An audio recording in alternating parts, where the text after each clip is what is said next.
എല്ലാവർക്കും ഈശ്വരാനുഗ്രഹം ഉണ്ടാകട്ടെ എന്ന് പ്രാർത്ഥിച്ചുകൊണ്ട് എല്ലാവരെയും ഞാൻ ഈ ജ്യോതിഷ വിഷയത്തിലേക്ക് സ്വാഗതം ചെയ്യുന്നു.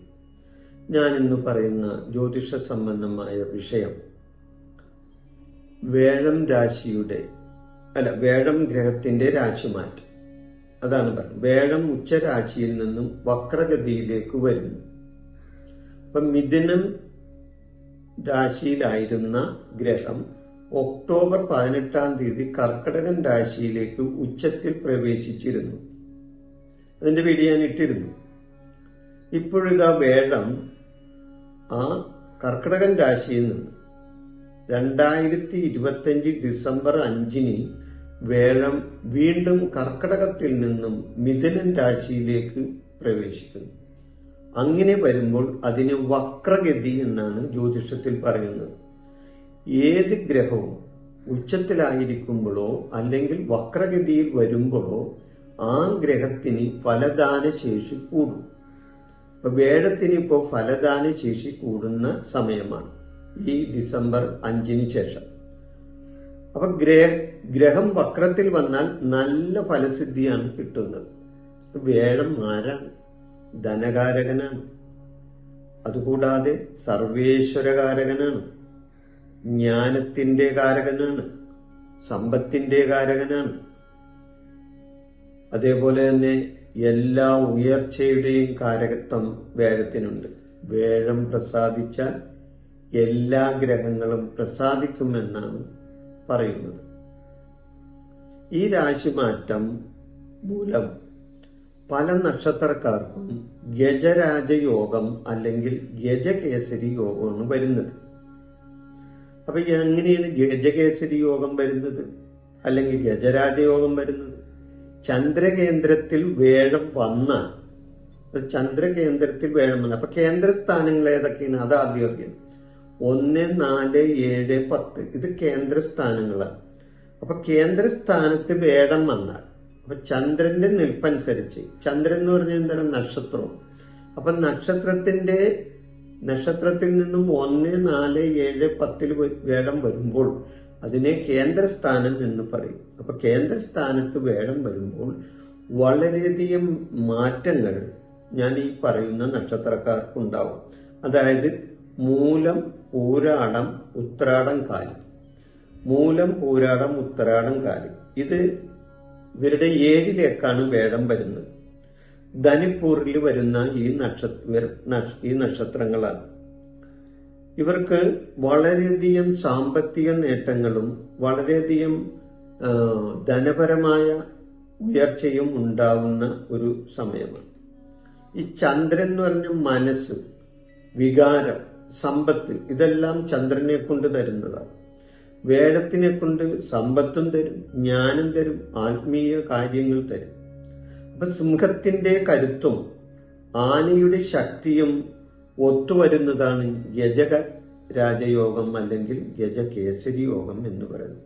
അപ്പൊ ചന്ദ്രകേന്ദ്രേ ബൃഹസ്പതി എന്നാണ് ഈ ജ്യോതിഷത്തിൽ ഇതിനെ പറയുന്ന പ്രമാണം. ചന്ദ്രകേന്ദ്രേ ബൃഹസ്പതി ഇതാണ് പ്രമാണം. അപ്പൊ ചന്ദ്രകേന്ദ്രത്തിൽ വേഴം വരണം, ഇല്ലേ? അപ്പൊ ഇവിടെ ചെറിയ നക്ഷത്രക്കാർക്ക് വേഴം ചന്ദ്രകേന്ദ്രത്തിൽ വന്നിരിക്കുകയാണ്. അതാണ് മൂലം, പൂരാടം, ഉത്രാടം, കാലി. ഇത് ധനിപ്പൂരിൽ വരുന്ന ഈ നക്ഷത്രങ്ങൾക്ക് സമ്പത്ത്, സൗഭാഗ്യം, പേര്, പ്രശസ്തി, ധനപരമായ ഉയർച്ച, നേതൃത്വ പാടവം ഇതെല്ലാം ഇവർക്ക് വന്നു ചേരുന്നതാണ്. ജ്യോതിഷമനുസരിച്ച് ഗജകേസരി യോഗം അഥവാ ഗജരാജയോഗം വളരെ ശുഭകരമായ ഒരു യോഗമാണ്. ഇത് ജീവിതത്തിൽ നിരവധി നല്ല ഫലങ്ങൾ നൽകുന്ന, ജീവിതത്തിൽ വളരെ ഫലങ്ങൾ തരുന്ന ഒരു യോഗമാണിത്. ധനപരവും സാമ്പത്തികവുമായ നേട്ടങ്ങൾ ഇതിലൂടെ ഉണ്ടാകും. ഈ യോഗം ഉള്ളവർക്ക് സാമ്പത്തിക സ്ഥിതി മെച്ചപ്പെടാനും ധനസമൃദ്ധി ഉണ്ടാകാനും സാധ്യത വരുന്നതാണ്. പ്രശസ്തിയും ബഹുമാനവും അതേപോലെ തന്നെ സമൂഹത്തിൽ ഉന്നതമായ സ്ഥാനവും ഇവർക്ക് ഉണ്ടാകുന്നതാണ്.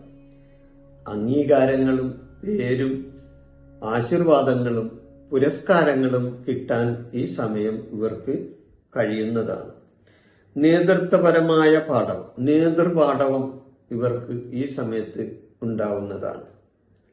ആത്മീയ കാര്യങ്ങളിലും ധൈര്യപൂർവം മറ്റ് കാര്യങ്ങളിൽ ഏർപ്പെടാനുള്ള ധൈര്യവും, ആത്മീയമായ കാര്യങ്ങൾ അതുപോലെ ദൈവികമായ കാര്യങ്ങൾ അതിൽ ഏർപ്പെടാനും അതുവഴി അതിൽ കൂടി ഇവർക്ക് ആത്മീയ കാര്യങ്ങളിൽ വിജ്ഞാനവും അറിവും നേടാനും ഒക്കെ ഈ സമയം ഇവർക്ക് കഴിയുന്നതാണ്. അതുകൂടാതെ പുണ്യസ്ഥലങ്ങൾ സന്ദർശിക്കാനും അതേപോലെ തന്നെ മറ്റ് ദൈവിക കാര്യങ്ങളിൽ ശ്രദ്ധ കൂടുതൽ വരുത്താനും ഒക്കെ ഈ സമയം ഇവർക്ക് അതിനുള്ള സാഹചര്യങ്ങൾ ഒത്തുവരുന്നതാണ്. വിവേകവും അറിവും നല്ല ബുദ്ധിയും ഉണ്ടാവുന്ന ഒരു സമയമാണ് ഞാൻ പറഞ്ഞല്ലോ. തീരുമാനങ്ങൾ എടുക്കാൻ ഇവർക്ക് പ്രത്യേകമായ ഒരു കഴിവും ഈ സമയത്ത് വന്നു ചേരുന്നതാണ്. ആഡംബരമായ ജീവിതം ഇവർക്ക് നയിക്കാൻ പറ്റുന്ന ഒരു സമയം. ആഗ്രഹിച്ച തൊഴിലിൽ ഏർപ്പെടാൻ ഇവർക്ക് കഴിയുന്നതാണ്. സന്തോഷകരമായ കുടുംബത്തിൽ സമാധാനവും സന്തോഷവും ഗ്രഹപുഷ്ടിയും ഉണ്ടാവുന്ന ഒരു സമയമാണ് ഈ യോഗം വന്നാൽ. അതേപോലെ തന്നെ ഞാൻ ഒന്നും കൂടി ചുരുക്കി പറഞ്ഞാൽ, ഗജം എന്ന് പറഞ്ഞാൽ ആനയാണ്, ഇല്ലേ? കേസരി എന്ന് പറഞ്ഞത് സിംഹമാണ്. അപ്പൊ ഈ ആനയുടെ ശക്തിയും സിംഹത്തിന്റെ കരുത്തും ഒത്തുചേരുമ്പോഴാണ്. അപ്പൊ അതായത് ആനയെ കൊണ്ട് ബുദ്ധിയും ജ്ഞാനവും ശക്തിയും ചിന്തിക്കാം. സിംഹത്തിനെ കൊണ്ട് എന്താണ്? ധൈര്യം, അധികാരം, പ്രതാപം, ഇതൊക്കെ സിംഹത്തെ കൊണ്ട് ചിന്തിക്കാവുന്നു. അപ്പൊ ഈ രണ്ട് ആൾക്കാരും കൂടി ഒത്തുവരുമ്പോഴാണ് ഈ ഗജകേസരി യോഗം അഥവാ ഗജരാജയോഗം വന്നു കൂടുന്നത്. ഈ രണ്ട് ജീവികളുടെയും ശക്തിയും ഗുണങ്ങളും ചേരുന്നതാണ് ഈ യോഗം. ജ്യോതിഷത്തിൽ വേഴവും ചന്ദ്രനും അനുകൂലമായ സ്ഥാനത്ത് നിൽക്കുമ്പോൾ, അതാണ് ഞാൻ പറയുന്നത്, ചന്ദ്രകേന്ദ്രത്തിൽ വേഴം നിൽക്കുമ്പോൾ ആണ് ഈ യോഗം വരുന്നത്. ഈ യോഗം വരുന്ന ഈ നക്ഷത്രക്കാർക്ക് നല്ല ഈശ്വരാനുഗ്രഹം ഉണ്ടാകട്ടെ എന്ന് പ്രാർത്ഥിച്ചുകൊണ്ട് ഞാൻ ഈ ജ്യോതിഷ വിഷയം അവസാനിപ്പിക്കുന്നു. നിങ്ങൾക്ക് നന്ദി, നമസ്കാരം.